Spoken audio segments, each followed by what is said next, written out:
जोड़कर humble request है कि प्लीज़ आप एक बार ट्वीट भी कर दीजिए। ट्वीट के माध्यम से भी आप तो बहुत कुछ कर सकते हैं। एग्जाम के पहले भी आपने बहुत परिवर्तन किया है। कैसे हैं? आई होप आप लोग स्वस्थ होंगे, मस्त होंगे और तंदुरुस्त भी होंगे। आयोग यानी कि मैं बात कर रहा हूं बीपीएससी का एक और कारनामा सामने आया है। मैं इसे बीपीएससी की ही गलती कहूंगा, शिक्षा विभाग की यहाँ पे कोई गलती नहीं है। मैं इसलिए बोल रहा हूं क्योंकि लोग खाने बिना मर रहा है और जिसको खाने का लूर नहीं है उसको जबरदस्ती ठूस ठूस कर खिलाया जा रहा है। मैं यही कहूंगा और आप लोग भी यही कहेंगे देखेंगे तो। मेरा नाम है विकी गोयल और आप देख रहे हैं the times of Bharat. Video को अंत तक अवश्य देखिएगा और शेयर कर दीजिएगा। अच्छा लगे तो अपने दोस्तों के यहाँ और सब्सक्राइब जरूर कर लीजिएगा। नए होंगे तो सब्सक्राइब कर लीजिएगा भैया। अगर पुराने सब्सक्राइबर होंगे तो करने की आवश्यकता नहीं है सब्सक्राइब। देखिए मेरे हाथों में एक लेटर है औरंगाबाद है, लेकिन एक लेटर मैं आपको दिखला रहा हूं, ये देख लीजिए, जिसमें सीटेट में अनुत्तीर्ण कैंडिडेट है। मैं 11 कैंडिडेट का ये जो लिस्ट आया है कल का, जो आप देखेंगे 19/13/2023 यानी कि 19 तारीख के डेट में, 19/13 में बोल रहा हूँ, सॉरी 19/12 यानी कि 19 तारीख के डेट में ये औरंगाबाद जो भी है जिला की तरफ से ये लेटर शिक्षा पदाधिकारी की तरफ से ये जारी किया गया है।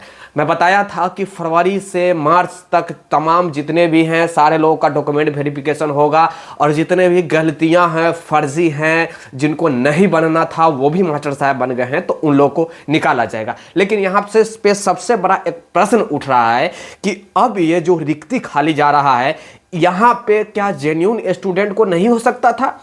अगर यही काम जो अब कर रहा है विभाग या आयोग की मैं बात कर रहा हूं, ये अगर आज से 1 महीना पहले काम कर चुकी होती, जिस वक्त ये डॉक्यूमेंट वेरिफिकेशन नाम मात्र का जो चल रहा था, उस वक्त अगर गहन जांच, सघन जांच, जिसे गहन जांच कहते हैं, वो अगर चलता तो क्या आपको नहीं लग रहा है कि अच्छे अच्छे कैंडिडेट जो रास्ते पर अभी भटक रहे हैं, एक एक नंबर से कम होकर, जो कितने तो डेट ऑफ बर्थ से आउट हो चुके हैं, वो लोग भटक रहे हैं, क्या वो आज भटकते? वो भी कहीं स्कूल में जाकर नवनियुक्त शिक्षक बन चुके होते, प्रशिक्षण कर रहे होते, कर रहे होते, नहीं कर चुके होते और स्कूल में भी पढ़ा रहे थे। तो ये तो मैं कहूंगा कि ये दुर्भाग्य है शिक्षा विभाग की नीति का।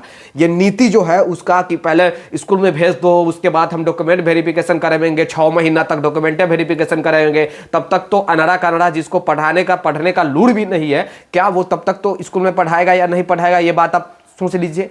तो ये कैसी नीति है मुझे भी समझ में नहीं आ रहा है और इस पे विभाग को भी कदम उठानी चाहिए।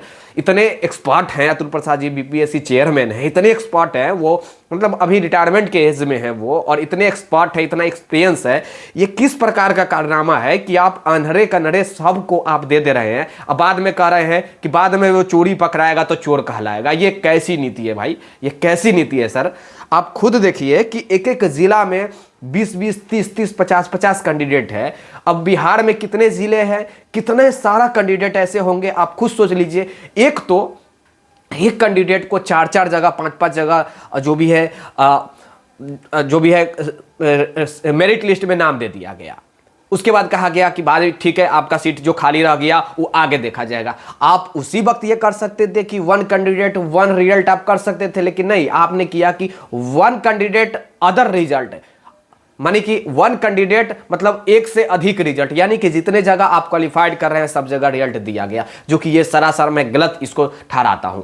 यस, ये उनका अधिकार है कि आप बाद में चलकर वो कहेंगे कि मुझे ये नौकरी करना है, मुझे ये क्लास वर्ग में नौकरी करना है, तो आप उनसे फिर जो भी है पूछ सकते हैं, एक फॉर्म फिलअप दे सकते हैं कि आप कहाँ पे नौकरी करना चाहते हैं, किस वर्ग में करना चाहते हैं, आप 1 से 5 में करना चाहते हैं, 6 से 8 में करना चाहते हैं, 9 से 10 में करना चाहते हैं, 11 से 12 में करना चाहते हैं, कहाँ करना चाहते हैं, ये तो आप दे सकते थे। लेकिन नहीं, ये आपकी एक गलत जो भी है शिक्षा विभाग की नीति के कारण, गलत शिक्षा विभाग की नीति के कारण खामियाजा किसको भुगतना पड़ रहा है? तो ये भुगतना पड़ रहा है भैया बिहार के युवाओं को, नौनिहाल अच्छे शिक्षक को, भावी शिक्षक को, जो शिक्षक बन सकते थे। लेकिन आपने किसको शिक्षक बनाया? जो सीटेट पास नहीं है, फेल है, जो स्टेट फेल है, जो बीपीएससी में पता नहीं कैसे कैसे नंबर लेकर तो पास तो हो गया है, लेकिन तमाम प्रकार के उसका डॉक्यूमेंट गलत है, उसका जो भी है डोमिसाइल गलत है, वो दूसरे राज्य के है और बिहार में जो भी है रिजर्वेशन लेकर नौकरी कर रहे हैं। तो वो सब का जब डॉक्यूमेंट वेरिफिकेशन होगा तो कब आप वेरिफिकेशन कीजिए कीजिएगा, कब आप छटाई कीजिएगा। बाद में तो आपको यही होगा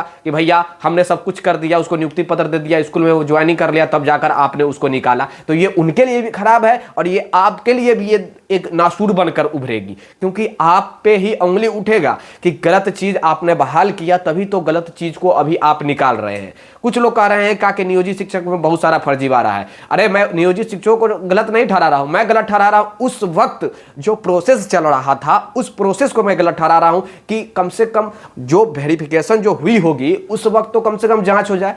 अब उस वक्त जांच नहीं हुआ, अब कहा जा रहा है 10 साल बाद कि भैया जांच कर करके सबको पकड़ पकड़ के निकाला जा रहा है। तो ये कहां तक जेन्युइन है? मेरा तो मानना यही है कि जिसको नौकरी दे दिए हो, चुपचाप नौकरी उनको अब करने दीजिए, किसी को हटाने का अधिकार नहीं है। ओके, आपकी गलती है, आपकी गलती कोई स्टूडेंट क्यों भुगते?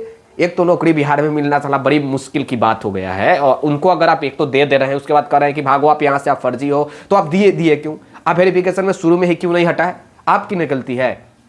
शुरू में आप कहते कि आपका डॉक्यूमेंट गलत है, या फिर शुरू में ही आप कहते कि भैया आप योग्य नहीं है, आप अयोग्य है, तो कैसे आप दे दिए? अब कह रहे हैं कि आप फर्जी है, छटाएगा। खैर छटाएगा, ये जितने भी लोग गलत हैं सारे लोग तो छटाएंगे, ये श्योर है।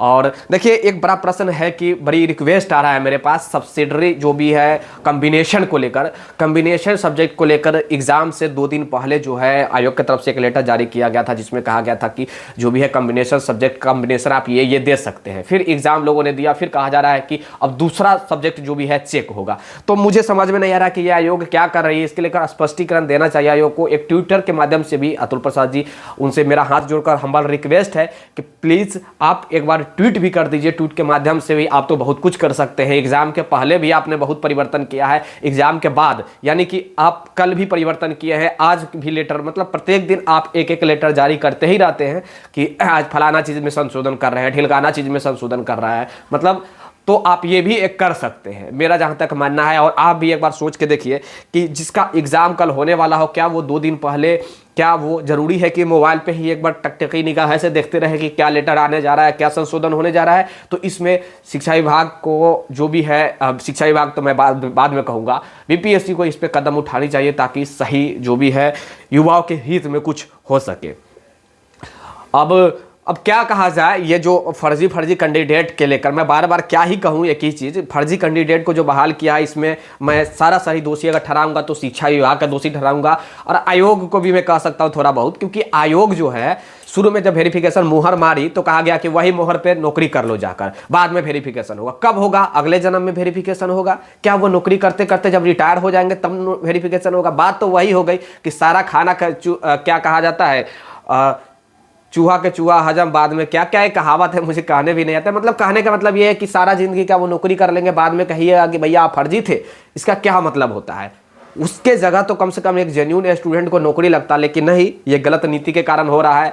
और बिल्ली चले चूहा खा के हज कर रहे हैं, ऐसा एक कहावत है, वही वाली बात हो गई कि सारा जिंदगी भैया आप फर्जी लोग नौकरी कर लेंगे, बाद में कहेंगे क्या कि आप फर्जी है, आप निकल जाइए। तो इसका कोई मतलब नहीं हुआ, इससे जेन्युइन स्टूडेंटों को कोई फायदा नहीं पहुंचने वाला है। आपकी सीट फिर से खाली रहेंगी, आप कहेंगे कि मेरे पास इतना लाख सीट है, फिर हम अगले इलेक्शन में भरेंगे। तो ये तो भैया राजनीतिक, जहां तक मुझे लग रहा है कि राजनीतिक बनकर ही रह जाएगी, युवा को कोई फायदा नहीं मिलेगा। इसके ऊपर रिजल्ट 1 कैंडिडेट पे अभी टीआरई 2 में इस पे कदम उठानी चाहिए आयोग को, पहली बात। दूसरी बात, जो कॉम्बिनेशन सब्जेक्ट के लेकर सुधार करने का एक मौका देना चाहिए। तीसरी बात, ओएमआर में जो इनका गलती हो गया उसके लेकर भी अगर लक्ष्य हो सकता है तो आप सुधारने का मौका दीजिए। और साथ ही जिनका किसी प्रकार के ऑनलाइन आवेदन करते वक्त त्रुटि हो गया है तो उसको सुधारने का मौका दीजिए। और एनआईओएस संबंधित भी क्लियरेंस दीजिए कि बाकी में आप एनआईओएस को रिजल्ट दे रहे हैं या नहीं दे रहे हैं, ताकि डू एंड डाई स्टूडेंट अपने आप में समझ जाए। क्योंकि बार बार वो घुट घुट के मरने से अच्छा है कि एक ही बार जो भी है जी जाए या मर जाए। विशेष जानकारी के लिए आप लोग अवश्य टाइम्स ऑफ भारत के साथ अवश्य जुड़ जाना। जो भी खबर जैसे आएगा आपके बीच देने का प्रयास करूंगा। तब तक के लिए जय हिंद, जय भारत, धन्यवाद, take care, bye bye, thank you.